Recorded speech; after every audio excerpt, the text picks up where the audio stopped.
The American people have the liberty gene, and the liberty gene is never going to go away. For all you DNA folks, what is it, 3 prime, 5 prime reading of DNA strands, whatever it may be, that liberty gene is right smack dab in the middle of that double helix, and trust me, it ain't going anywhere. I say kind of laughingly, I say savage Trump, but I mean it as a compliment because he just gets it, and he doesn't put up with dopey questions from people that are not really questions. They're more kind of statements disguised as questions designed to box Trump in a corner.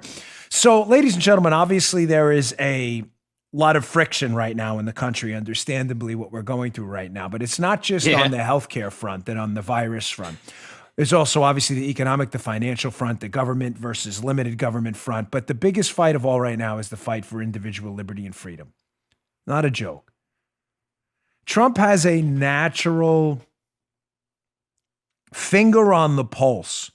And I don't say this again to be in some kind of an acolyte or a sycophant. I say it because it's true. He defeated politicians with far more experience in this arena. I mean, Hillary Clinton's been a creature of politics for 3 decades, if not more. And Trump defeated her in the Electoral College rather easily. I mean, really, it was kind of a rout when you look back. Why, though? The media constantly underestimates Trump's ability to sense things the American people feel, the sense where they're going. I don't know how to call it, the je ne sais quoi, the zeitgeist of the time. I mean, we could talk about all kinds of flowery terms. It's just kind of that thing, that instinct where you know what the American people, not all, obviously, but good portions of them are thinking where other people are missing it. I always use the example after the Mitt Romney loss in the election, how I went to this group and I was talking to a bunch of Republican activists and they were swearing that we lost because we didn't cater to illegal immigrants. They were like, no, the polling data says this. And a lot of us in the room, conservatives, were like, what? Really? Like, that doesn't sound right to me. Donald Trump comes out and goes, no, you're a nation of laws. Illegal immigration isn't a good thing. And he wins the election. He has this ability to do this. You'll see this evidenced in this short clip. I'm not going to spend a lot of time on it, but I wanted to open up the show with this. There was a really great press conference he held yesterday. He did a fantastic, I think his best work yet, where he laid out this plan for reopening the government in 3 phases based on how your state is doing in what they call flattening the curve of new infections, hospitalizations, intubations, and deaths. I thought it was very well done. But Jonathan Karl from, I believe, ABC tries to box him in a corner and says, listen, these protesters in Michigan that showed up at the State House in defiance of these stay-at-home orders, my gosh, these people, they could be putting people in danger, right? Expecting President Trump to fold on the question. And listen to his answer, because this is where President Trump sees what's going on right now in the country. And a lot of the DC bubble types are just totally missing it. Check this out. Mr. President, what's your message to the protesters we're seeing? We saw a lot in Michigan, but in other states that are saying that they are refusing to comply with the stay-at-home orders issued by governors and local officials. I mean, isn't it important for everybody to go along with this as we go through these phases? Well, they've been going through it a long time, John, and it's been a tough process for people. You know, I told you there's death and there's problems in staying at home, too. It's not just, isn't it wonderful to stay at home? They're suffering. This country wasn't built on that principle. It was built on an exact opposite principle, actually.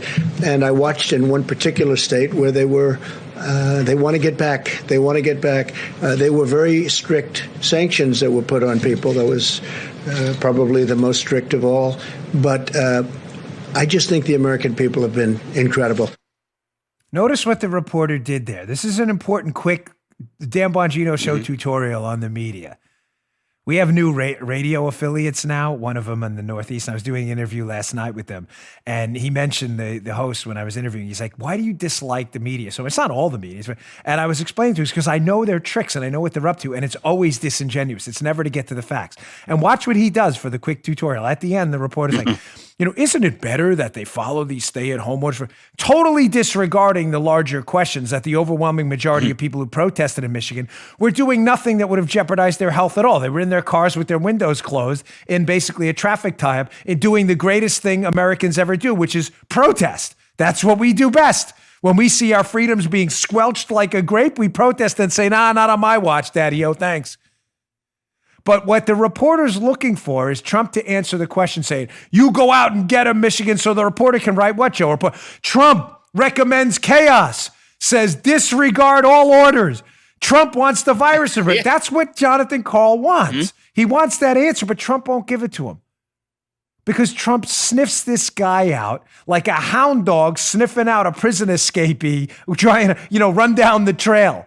He smells it coming from a mile away. And what does Trump say? Because he knows the American people have a zest for freedom, a zeal for liberty. Everybody who comes here for a reason, because they want to get away from the crap and the tyranny elsewhere, including our founding fathers. We have a liberty gene here that is never going to go away, and Trump knows it. And he's like, you know what? That's not what our country was founded on. That's not. He doesn't fall into the chaos trap at all. Yeah. He said, matter of fact, it's the exact opposite principle. In a beautiful, really elegant answer. Sometimes he's a little edgy with the language and stuff, but that was a beautiful, well done answer. And it just reminds me of a point I made on this show over and over. Folks, the Bill of Rights is not a suggestion. Neither is the Constitution. There's no asterisks in it. There's no appendices. Those are your God-given rights.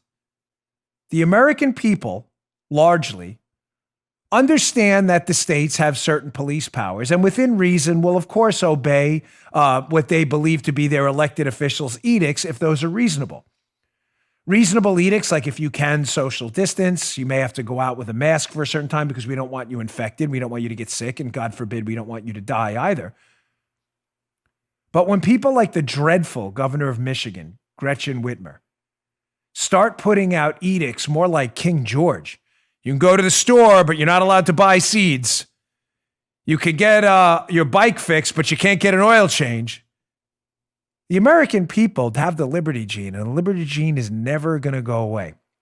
For all you DNA folks, what is it, 3', 5' reading of DNA strands, whatever it may be, that liberty gene is right smack dab in the middle of that double helix, and trust me, it ain't going anywhere. You just heard The Dan Bongino Show. You can also get Dan's podcasts on iTunes or SoundCloud, and follow Dan on Twitter 24/7 @DBongino.